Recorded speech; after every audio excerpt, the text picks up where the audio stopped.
All set? Yes. Okay. So good morning, everyone. Today is a special meeting of the Hartford Subcommittee of the MARB. It is December the 10th. I am Kimberly Kennison. I am representing Secretary McCaw, as well as Christine Shaw is with me representing the Treasurer Wooden. We have a quorum today, and the mayor has asked for a special meeting today of the MARB subcommittee, and it is really to review and discuss a labor contract for the Firefighters Association Local 760. And I will ask Julian to give us a brief summary of the report that he has included in our packet today, and then we will ask the mayor to give us an overview of this contract. Julian? Yes. So as Kim mentioned, the sole item on the agenda is the firefighter contract. There was a brief overview summary memo in the meeting materials. Some of that material is actually repetitive with the tentative agreement itself, which basically outlines the provisions of the agreement. But just as background, this is a successor contract to a contract that expired in June of this year, and the contract that is on the table now would go out to December of 2024. At least at the time this went out, the dates for city council and union ratification were both pending, so we may have updates on that timeline. Based on the signing of the TA, the MARB would have until January 14th to take action on the agreement in order to facilitate the first scheduled wage increase, which would take place in January. The city was hoping to get this process completed in as early in December as possible, which is why we're having this meeting. There's about 350 members, 350 to 360 approximately members of this group. The mayor at the last MARB meeting gave us a verbal summary of the major provisions, and those are outlined in several of the documents you have. The city has also provided the fiscal impact of the agreement and comparable information with a number of other fire departments in other municipalities. So I'll stop there and turn it over to the mayor and the city to outline the provisions of the agreement. Thank you, Julian, and thank you to all the members for convening a special meeting. Appreciate it very much. I think it may be helpful just to start with the historical context and review the prior four-year contract. As many of you know, the last contract was negotiated as we faced the most acute financial crisis that cities ever faced, and the firefighters were the first union to agree to some very significant concessions and very significant contract changes. The prior contract, which included no wage increases for 4 years. It included a very significant change in healthcare plan from PPO to high deductible with an HSA. It increased the employee share of premium costs, made significant changes to pension benefits, as well as a very significant increase to pension contributions. For new hires, it shifted the maximum salary scale down by 10%, and overall represented, I think, one of the most significant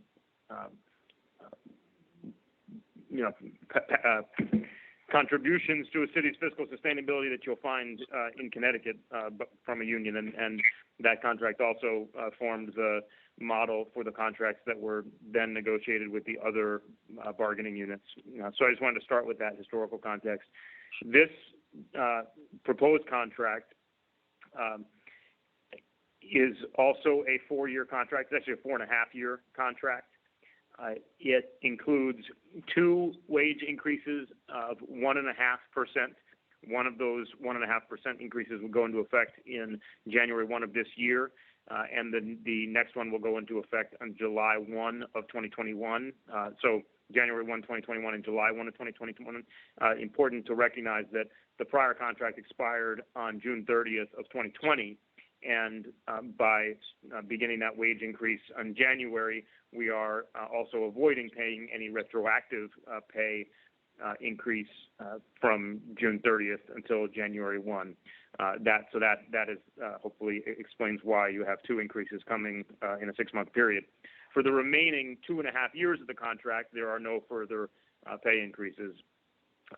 For those new hires hired after the last contract, who were hired with the salary scale that was 10% lower, that when they reach the maximum step in their positions, that scale increases under this contract by 1.5%, still representing a significant decrease from the old contract. In addition, this contract we'll see increases in firefighters' employee share of healthcare premium costs, going up from 18% to 19% on July 1 of 2021 and 19% to 20% on July 1 of 2022.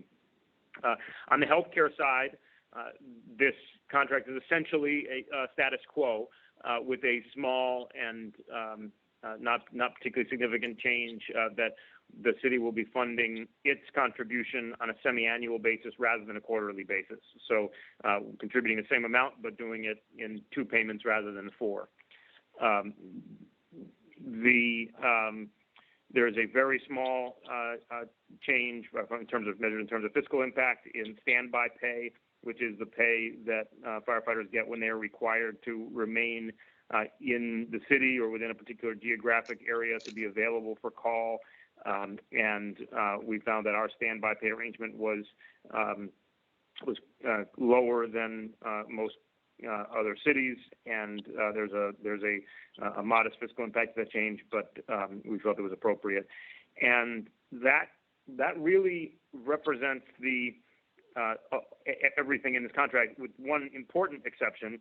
I think everybody on the committee knows that we've had a number of discussions about workers' compensation costs, and the other significant change here is a change to the contractual provisions regarding transitional duty and return to work. We have found that the prior contractual language, the prior MOUs, really restricted our ability to get firefighters back to work on light duty or transitional duty. This contract will make it significantly easier for us to find transitional duty assignments and get firefighters back to work in appropriate light duty or transitional duty roles. So we took that feedback seriously. It's obviously a priority that we've had as well, and made some progress on it here. So I think that's I think exhaustive summary of the provisions of the contract, and I believe that this is a very fair and very responsible contract. Again, coming off of that prior contract, what that means is that in an 8-year period, there will have been 2 1.5% wage increase GWIs, and the other things that were achieved in the prior contract are maintained.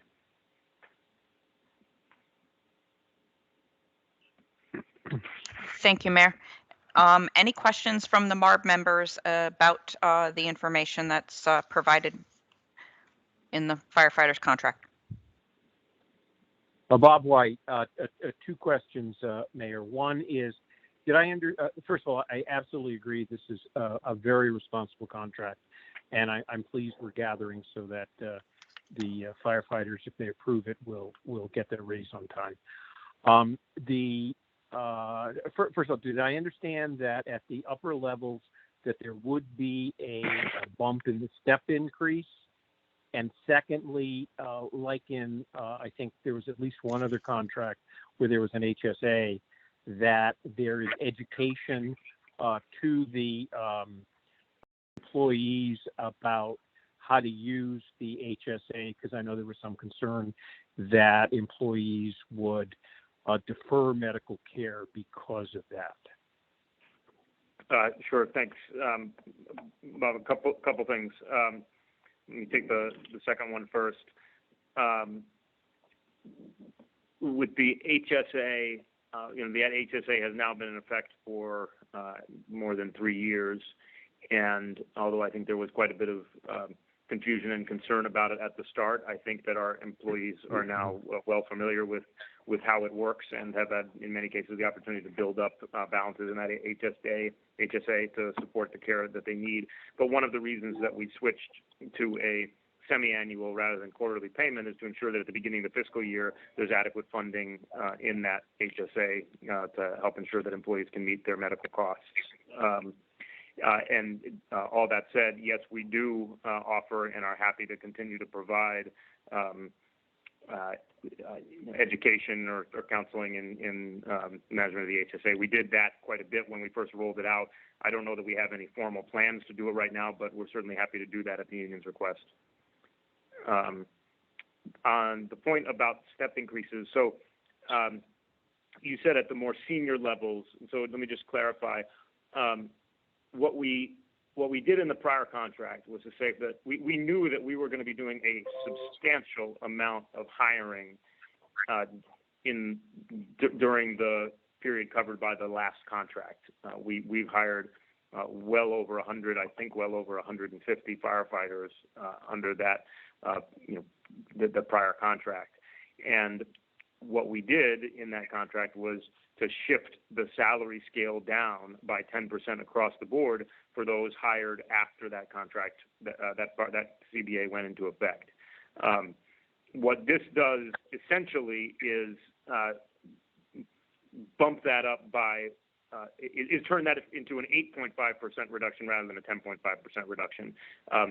But the way it takes effect is that 1.5% increase comes at the final step in whatever job a firefighter is in. So for most of our firefighters, that means that additional 1.5% will come 4 or 5 years from now when they reach their final step.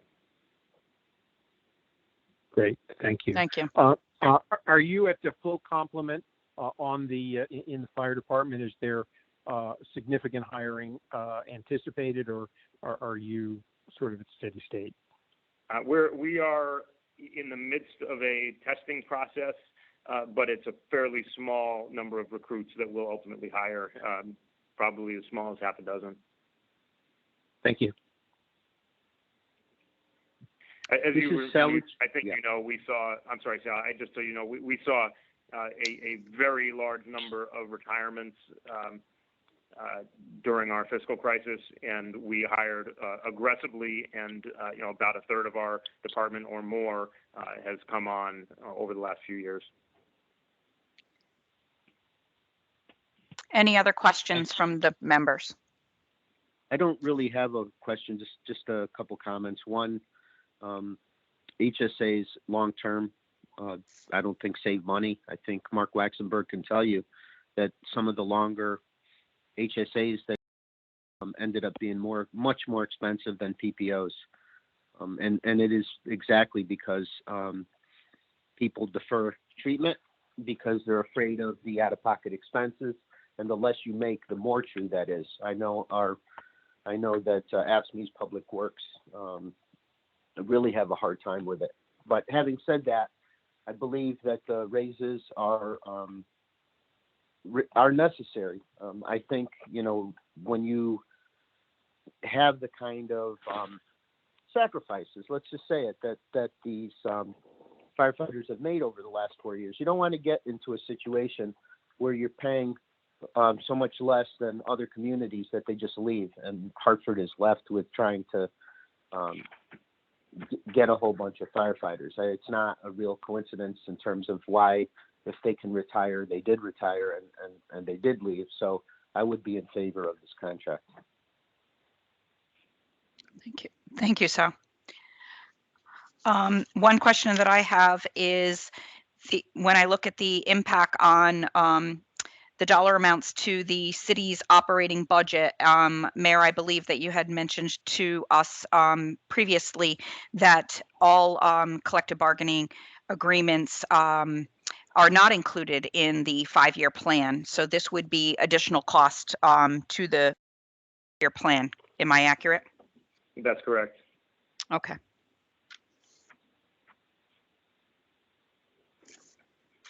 Any other questions from the members? This is Mark. Yes, Mark. To follow up on the salary issue, Mayor, it's a 1.5 GWI.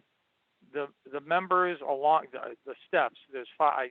I think there's 5 steps in some areas.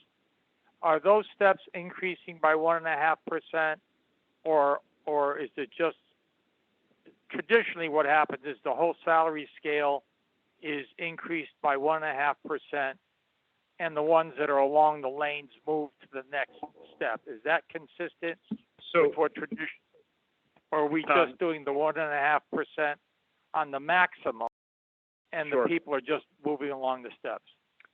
So the GWIs, the two 1.5% general wage increases, apply across the board, and everyone immediately sees that increase of 1.5%. When our employees who are hired since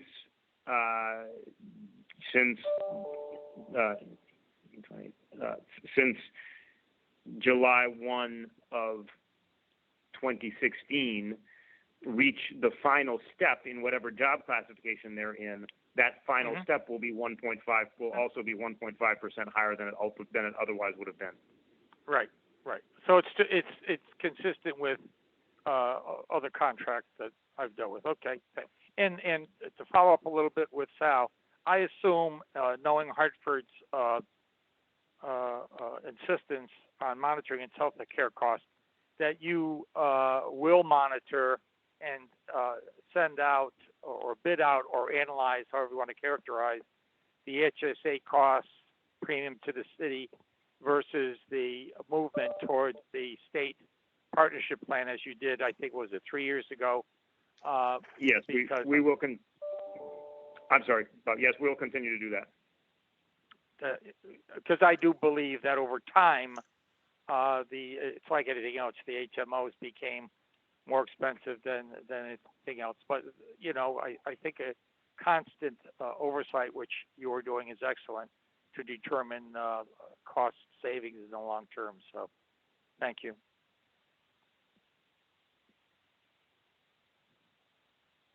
Any other questions?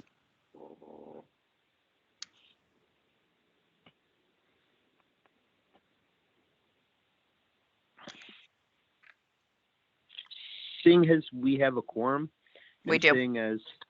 seeing as how there doesn't appear to be further questions, I'd like to move that we approve the contract. Sal, we do have it listed as 2 separate meetings, so I think that we have to, for formality, take it 2 steps versus just going right to the MARB. okay. So could we please, I'm going to have the subcommittee first move on the motion, and then we'll do second by moving into the MARB meeting, okay? No problem. That makes sense.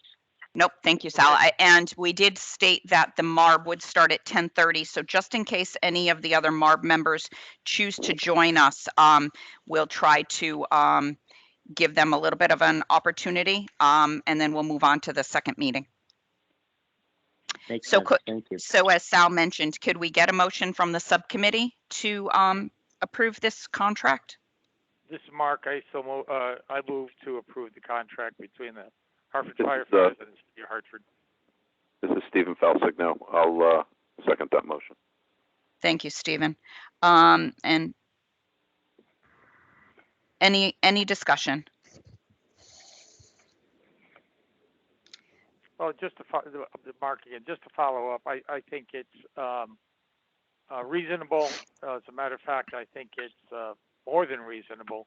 My fear, and that can only be evaluated by the city itself, is that we're not just training people and then having them move to another district that has better opportunities for them, but that's for the city and the fire union to address. That's always my concern when we start dealing with contracts of this nature. But you know, I think it falls within the purview of what MARB is looking for from distressed municipalities. So I think it's a contract that we should endorse. Thank you, Mark. Any other discussion?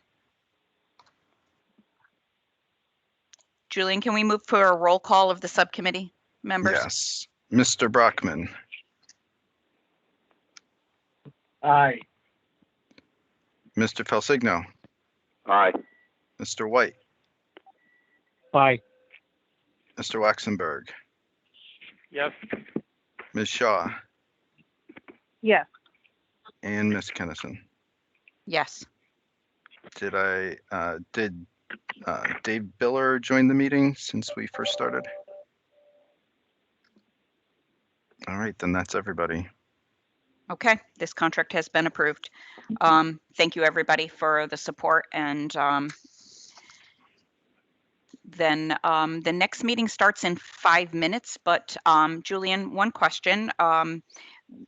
I know that we will adjourn this meeting, but my question is before we get into the next meeting, are you intending to turn off this tape or it will continue on to the next meeting and I'll just follow through? I think I'm inclined to let it continue recording for fear of somehow messing it up.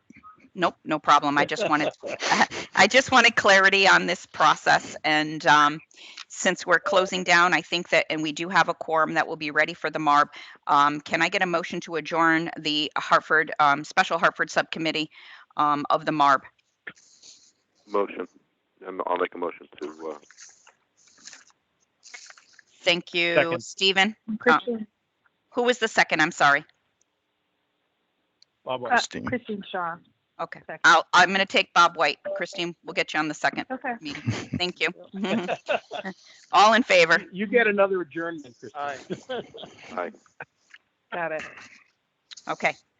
Thank you. We will have now adjourned the meeting of the Hartford Special Hartford Subcommittee.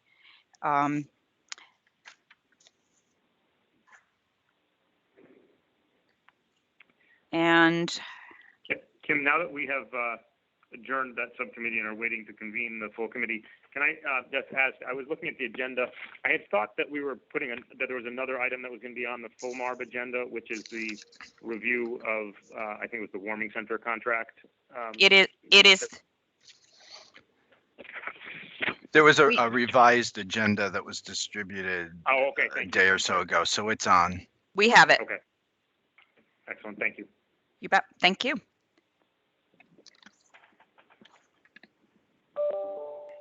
I probably will start the meeting and get the open early, even though it's not at 10:30.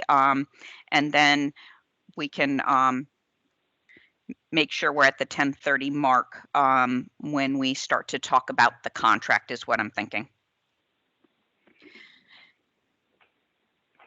So I am going to, the recording is already running, and I am now going to call to order the special meeting of the MARB. It is December the 10th, and it is just before, it is 10:27, just before the 10:30 mark.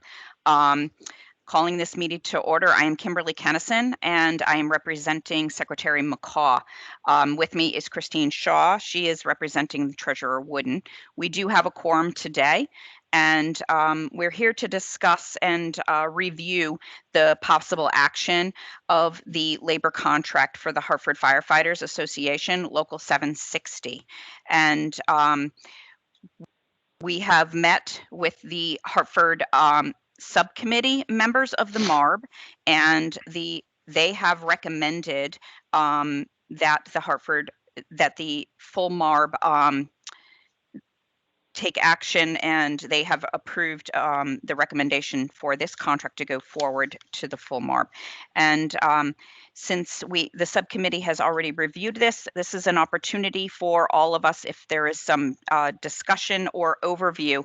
Most of the MARB members participated in the subcommittee, For those, if any have joined differently and would like an overview of this contract, we can do so. But if not, I would then I would ask if any members have any questions. Julian has provided a tentative overview of this particular contract, and but if there are any questions regarding the handouts, please come forward. I can say that the subcommittee did support the approval of this contract. Any questions?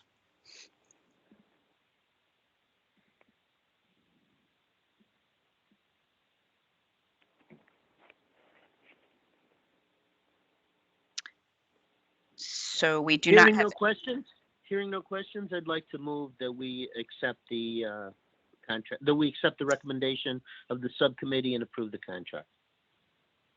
Thank you, Sal, for that motion. Somebody seconded, but I did not get to hear who that was. Sorry, it was Matthew. Thank you, Matt.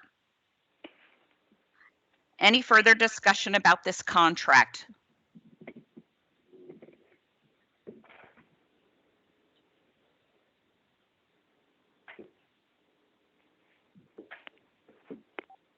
Can we get a roll call?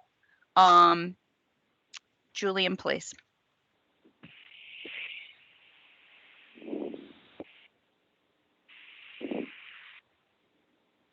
Okay. Mr. White, Aye. Mr. Waxenberg, Yes. Mr. Luciano, Aye. Mr. Felsigno, Aye. Mr. Brockman, Aye. Ms. Shaw, Aye. Ms. Kennison, Aye. and did either Dave Biller or Patrick Egan join the meeting?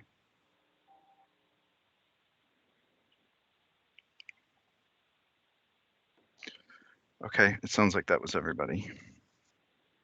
Thank you, Julian. We have approval for the Hartford firefighters contract. Thank you, everybody, for joining with this. I noticed that you'll notice that we did not include the minutes from the prior meeting because this is a special meeting.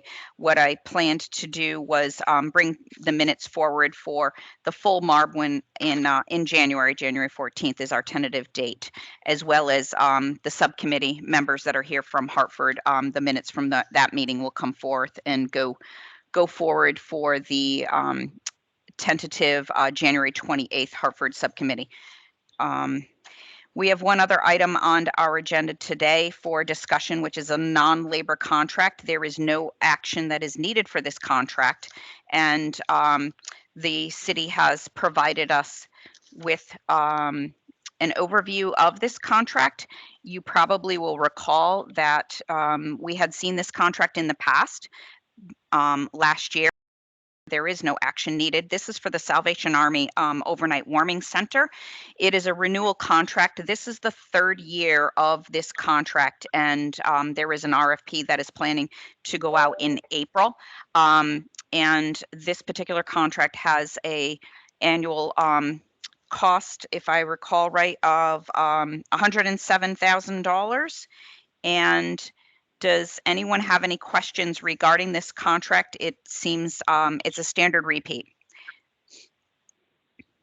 Bob White, just a quick question. Yep. I'm in favor again, but there had been some mention before that some of the people taking advantage of these shelters are not from Hartford, and I'm wondering if that is the case, and if so, if there are any efforts to get surrounding communities to chip in.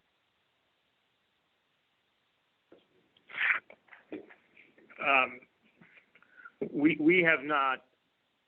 I think that there are non-Hartford residents who use our warming center, and I believe that we have seen a pretty significant increase in the number of unsheltered individuals in the city, many of whom I think are not from Hartford. we have not launched an effort or a campaign to secure funds or contributions from other communities, in part because while the city does pay a fairly significant amount in total for our shelter costs and our efforts to combat homelessness, I think, I guess just to put it this way, I think we have to sort of pick our spots or pick our shots when it comes to trying to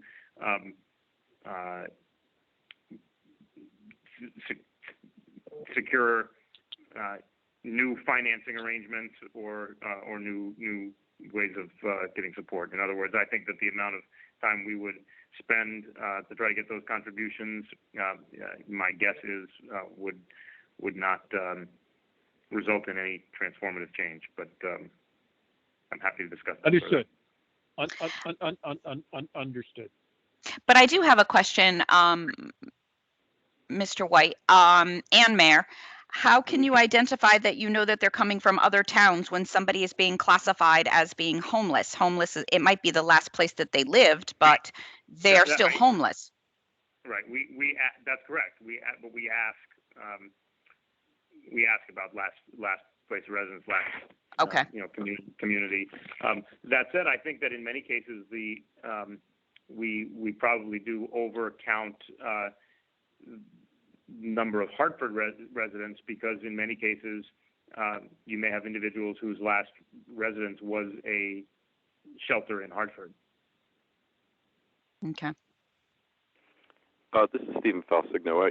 Just listening to Mr. White, I agree with him, and I'm sure that there are people that are transiently ending up in Hartford and at your shelter, but it seems to me that it would probably cost you more than $107,000 a year to try to police that. And I agree. I think anybody that's homeless, by definition, is, I guess, homeless to the. I think their place of residency is where they're standing. Right.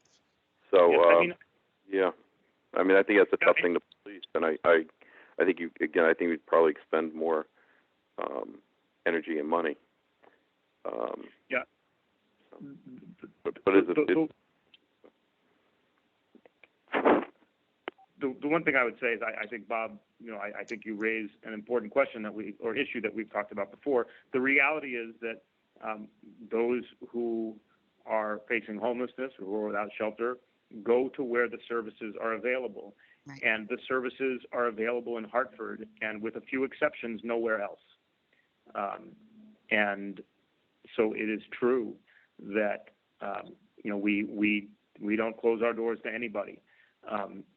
It is also frustrating that many communities do not open their doors to anyone. Yeah, I don't know if there's any way to publicize this without, I totally understand that you've got to pick your fights, and given the dollars involved, I got it. But it just is the kind of thing that hits you in the gut as like, this is wrong.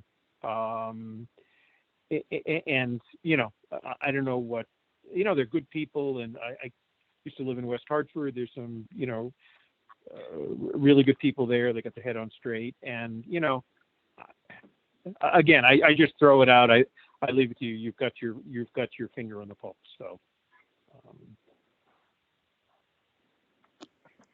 Thanks, Bob. Any other discussion? This is Mark. Just a quick follow-up.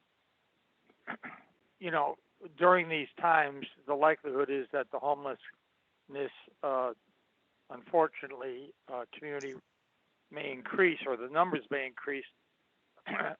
Do you find, are you finding that you're turning away people, that capacity is such now in this environment that it's, you're full up and you have to turn people away, and things of that nature, or is it pretty stable? I think we find every year that there is not sufficient capacity.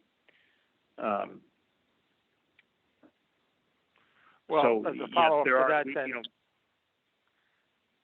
just as a follow-up, Mayor, I can't remember what consortiums or what groups the municipal officials belong to on a regional level. I know CCM is the overseer of everything, but there may be a need for a discussion, especially when you get into Hartford, the Bridgeports, New Havens, but focusing on Hartford. And I understand what you're saying, that people from the West Hartford, the Glastonburys, wherever they are from, are going into Hartford because that's the only place that has the center. Whereas coming from an education background, when we created those magnet schools in the various towns, which, or on the periphery of the Hartford community with other cities and towns, you found people flocking to them because there are opportunities. Has there ever been or suggested among the various meetings and groups that you belong to that a discussion about a regionalized homelessness effort take place? I mean, I agree that communities do not want to see a homeless center in the middle of their community for whatever their political reasons may or may not be, but a discussion about where and how and space being available in some sort of a consortium, private, public, can be done to satisfy the need so that Hartford does not become the only place where folks can go and where you have to turn them away. I mean, I could see Hartford, if in fact it was this homeless center or warming center, had space for 200 and you were doing 150 and there was no quote unquote need. But you're saying they're turning them away, whatever the numbers may or may not be, and they're probably going to only increase. So is it possible that the elected leaders of the surrounding communities of Hartford can have a good faith effort to sit around the table and say, how can we address this issue where we are all partners in this effort? I don't know if it's ever been done or you've just taken it upon yourself to be the place where people go.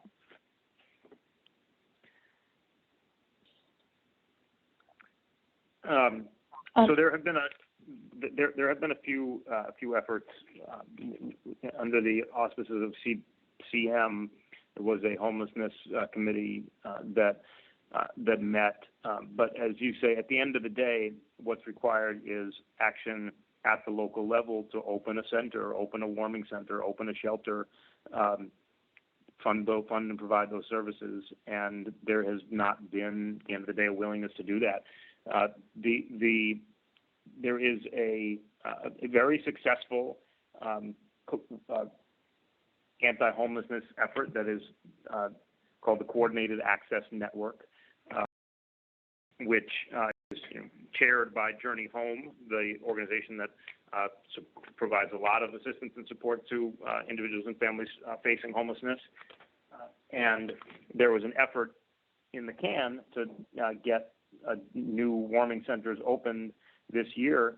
Those efforts have not been successful. I think the current, for example, covered one such effort in Manchester, where in the face of opposition, there was at the end of the day no center opened. So there have been efforts to develop a more broadly shared regional approach, but I think for the most part, those efforts have foundered against the rocks of local opposition to a new shelter or warming center. Wow. This is Saliciano. I don't want to beat this thing to death. Thank you. But to Mark's concern, the prohibition against evicting people, I think right now, is up in February. So just keep us in mind as to how we might help if the need becomes much greater, Mayor. Thank you, Sal. And if there's nothing further on the agenda, I believe a motion to adjourn is in order.